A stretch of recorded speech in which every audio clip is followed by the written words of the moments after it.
ડભોઈ તાલુકાના ચાંદોદ પાસેના ફુલવાડીમાં ઓરસંગના પટમાં ગેરકાયદે થતા રેતી ખનન પર દરોડો. ફુલવાડીમાં ખાણ ખનીજ ખાતાનો સપાટો, કરોડોનો મુદ્દામાલ જપ્ત. 8 હાઈવા ટ્રક, 1 હિટાચી મશીન સાથે 2.50 કરોડનો મુદ્દામાલ ઝડપાયો. ડભોઈ તાલુકાના ચાંદોદ નજીકના ફુલવાડી ગામે ઓરસંગ નદીના પટમાં બેરોકટોક ગેરકાયદેસર રેતી ખનન થતું હોય છે, ત્યારે બુધવારે મધ્યરાત્રે ફ્લાઇંગ સ્કોડ દ્વારા દરોડો પાડી કરોડોનો મુદ્દામાલ જપ્ત કરી કાર્યવાહી હાથ ધરાઈ હતી. જેના પગલે સફેદ રેતીનો કાળો કારોબાર કરતા રેતી માફિયાઓને પડસેવો છૂટી ગયો છે. તીર્થક્ષેત્ર ચાંદોદ નજીકના ફુલવાડી, ગામડી, ભલોદરા જેવા ગામોમાંથી પસાર થતી ઓરસંગ નદીના પટમાં સ્થાનિક સહિત સુરત વિસ્તારના રેતી માફિયાઓએ પોતાનું સામ્રાજ્ય જમાવે છે.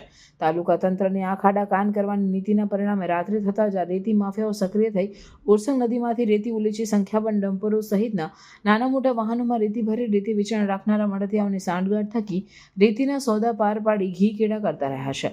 દરમિયાન બુધવારે મધ્યરાત્રિએ ફ્લાઇંગ સ્કોડ દ્વારા ચાંદોદ પાસેના ફુલવાડી ગામના ઓરસંગ એક નદીમાં રેડ પાડવામાં આવી હતી, જેમાં ગેરકાયદેસર રેતી ખનન ઝડપાયું હતું. અધિક નિયામક ફ્લાઇંગ સ્કોડ ખાણ ખનિજ કમિશનર ગાંધીનગરની સૂચનાને પગલે મોડી રાત્રે પાડેલા આ દરોડામાં 2 રોયલ્ટી ઇન્સ્પેક્ટર તેમજ માઇન સુપરવાઇઝર સહિત 14 અધિકારીઓની ટીમે આ ઓપરેશનમાં સક્રિય રીતે ભાગ ભજવી આ વેપલો ખુલ્લો પાડ્યો હતો.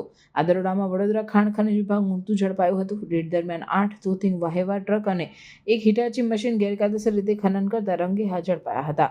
2.50 કરોડનો મુદ્દામાલ જપ્ત કરી ફ્લાઇંગ સ્કોડના અધિકારીઓએ મુદ્દામાલ ચાંદોદ પોલીસ સ્ટેશનમાં જપ્ત કર્યો.